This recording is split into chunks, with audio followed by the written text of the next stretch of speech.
baby boomer tales. Hey, Gitta. Yes, Gatta. What do you want? Do you know that Jim makes up words? I think I did know that he made up words.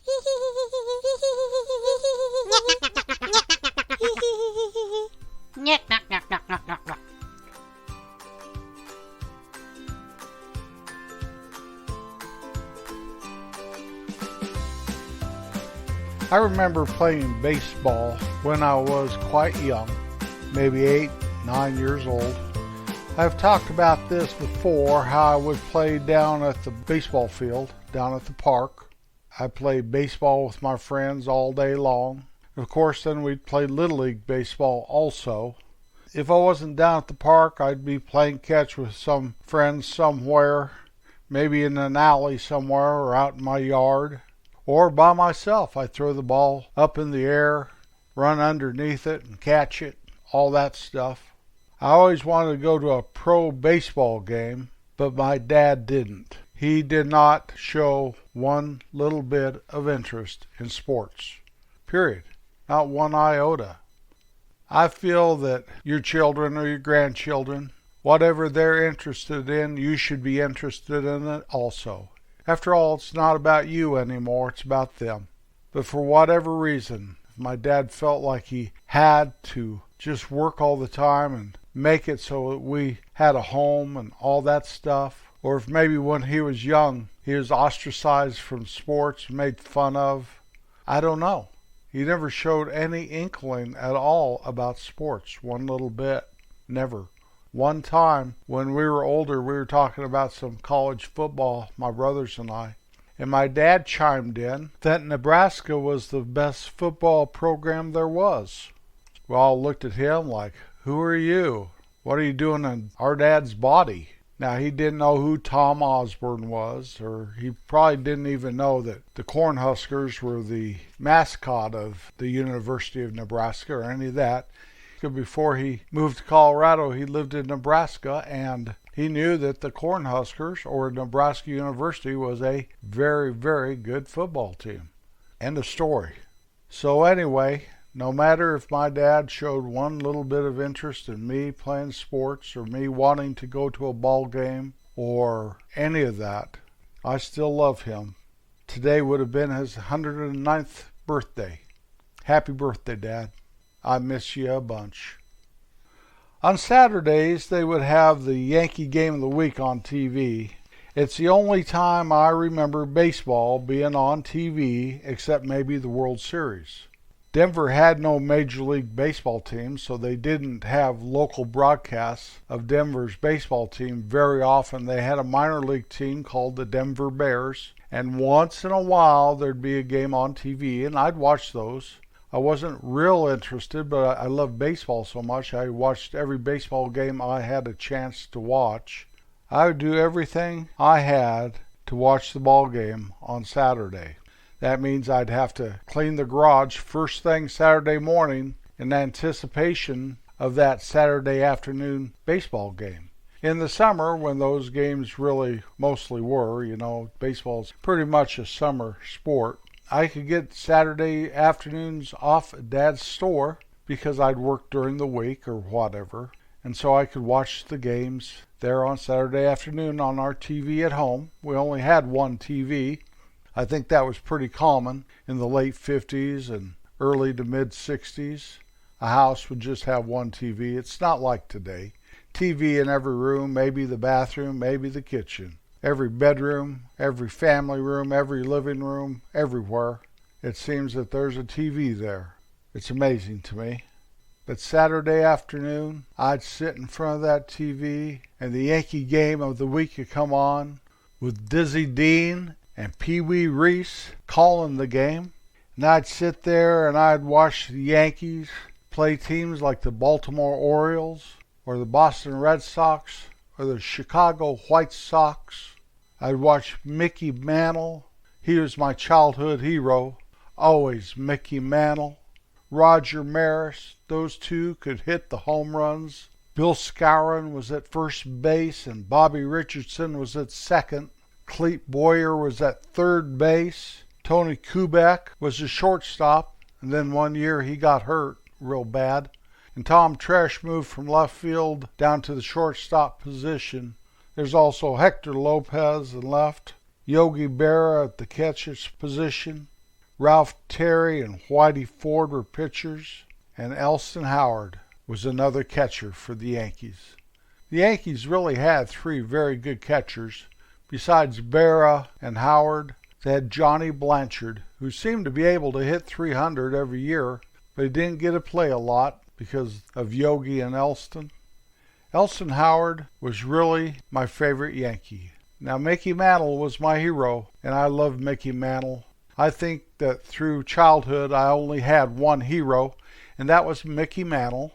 I liked Johnny Unitas in football a lot, but Mantle was my hero. I've spoken about heroes before, and I'm not really sure that hero worship's a good thing, but when you're a 10-year-old boy and you get to watch this guy once a week and he hits a 500-foot home run, he runs around the bases like only Mantle could do, well, I was a sucker for that, that's a fact.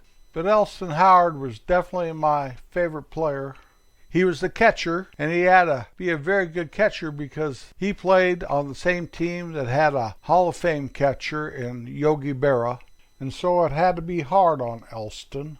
You see, Elston, when he was catching, they didn't wear big hockey masks or anything like that, the catchers back then. They'd had a catcher's mask, no hard hat or hard helmet. Besides that, just their baseball cap turned backwards, and Elston would flip his up. The bill of it, he'd flip up, and I thought that was so cool. The reason why, if there was a pop foul or something, you could look up and your cap wouldn't interfere with you looking up as you're trying to catch that foul ball back of home plate there.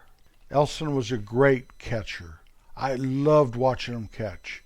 He was so good that they did try Yogi out at left field a bit. Yogi did okay out there, but he was built like a catcher and made to be a catcher, and he'd have caught every game there was if it wasn't for Elston. Elston played for the Kansas City Monarchs in 1948 through 1950. That was an old Negro Leagues baseball team. He gave up college scholarships to play football from several schools, including Michigan and Illinois, to play Negro Leagues baseball. He must have loved baseball more than football. The Monarchs paid him $500 a month to play baseball. In 1951 and 1952, he was in the military. I believe that was during the Korean War conflict. Then he went to the New York Yankees minor league affiliations from 53 to 54. And in 1955, he was called up to the Yankees. He was the first black player for the New York Yankees, and he played for the Yankees from 1955 through 1967, and then he finished his career in Boston in 1968. Elston Howard was born in 1929 and he died in 1980. He was 51 years old.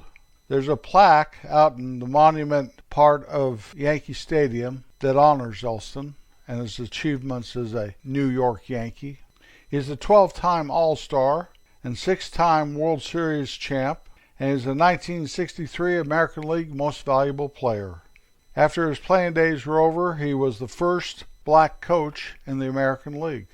I wanted to be a catcher so bad when I was a kid. I knew that's where the action was, and I've spoken about this before. And I told a little story how when I was the catcher and the ball would go in the dirt, I would turn my head and then the ball would get away from me. I'd lose track of the ball. And so Terry, my friend Terry, spent one summer throwing the ball in the dirt in front of me until I no longer turned my head. And I became a very, very good Little League catcher. I really did. I'm not bragging or anything. I just was. Terry taught me how to be a catcher. Well, my friend Terry, just a couple weeks ago, passed away. I can always remember crouching behind home plate, giving the signal to Chris as he's getting ready to pitch. Here comes the pitch and strike one. Give him a couple more signals. And here comes the pitch and ball one. Again, ball two. I'd get up and I trot out to the pitcher's mound. I take my mask off and ask Chris what he wanted to throw. Told him, let them hit it, Chris, if they can. Trot back. Chris would throw another. Strike 2. 2-2. I get on one knee. I give Chris the place I wanted him to place that ball after giving him the signal for a fastball. And Chris had chucked that sucker right in the battered strike out. I take off my mask and put my baseball cap on frontwards then and run out and congratulate Chris for pitching a complete game. We won the game. We beat those kids from the west end of the county. I don't care if they wore uniforms and had spiked shoes. We had Chris pitching and me catching and Wayne at third. By golly, we were a good team. We were. I owe it all to Terry and Elston. I'd spend every Saturday with Elston. I really didn't even know the fight that man probably had to endure to play baseball. I just knew he was my favorite catcher and my favorite Yankee, even though Mickey Mantle was on the team. So Dad, Elston, and Terry, this one today is for you. Happy trails, you all. I love you very much. Well, I don't know what the Munchies were talking about earlier. They kind of came on and started to make fun of the way I handled the English language. I know what they were thinking, though. They were hanging around kind of hiding under the tables and stuff here the other night, and they heard my wife accuse me of making up words. She said something to the effect of, Jim, you just make up your own words out of the English language sometimes. And I responded to the effect of, I don't really make them up, I just kind of give them a new sound. So whatever, that's just the way I am. And if you listen to this podcast very much, you'll understand what the Munchies are talking about. So those guys, I put them on the payroll and make them part of the staff and give them a job and give them a warm place to sleep at night and all that stuff, and all they do is make fun of the way I talk. So I don't know what I'm going to do with you guys. Get out of here. Go on. I'm trying to record a podcast. The last couple podcasts, I've talked about death a lot. On the last one with interviewing Pop from Kate's General Store, he explained how Homer's daddy had gotten killed in a car wreck, how Katie's mama had passed away, and how Homer's mama had passed on. And so this time I talk about my dad, whose birthday's today, how he's gone. Of course, if he lived to be 109, that'd have been something else. How my friend Terry passed on. Elston Howard tragically died at a young age of 51, and I even mentioned my old buddy Wayne, or Forky, however you want to refer to him as. He's been dead quite some time now. But I want to make one thing clear. Death is part of life, that's a fact, but this podcast is about life, and not death, and not about fear, and not about loss. It's about life, and love, and hope, and laughter, and fellowship, one with another. That's why I do it, to bring us all together.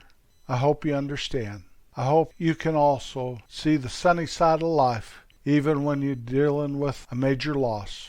Nobody likes to have to deal with it, and it's sad that we all must. But that's the way it is. It's a circle of life, and the circle will not become broken. It will go on and on, from birth, through childhood, through adulthood, through families and grandchildren, and old age, and then those you love, those little kids you're looking at over there, the screaming and laughing and running and jumping. If they're fortunate enough, they'll go through the same old thing as we are.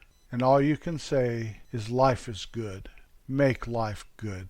Make yourself smile, even through the tears. You can find our website at babyboomertales.com.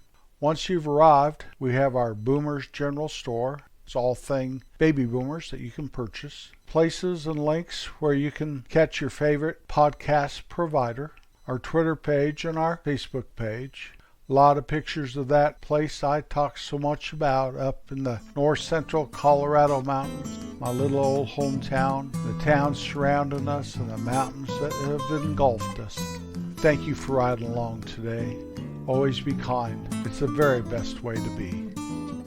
I'll be back next Wednesday. Peace out.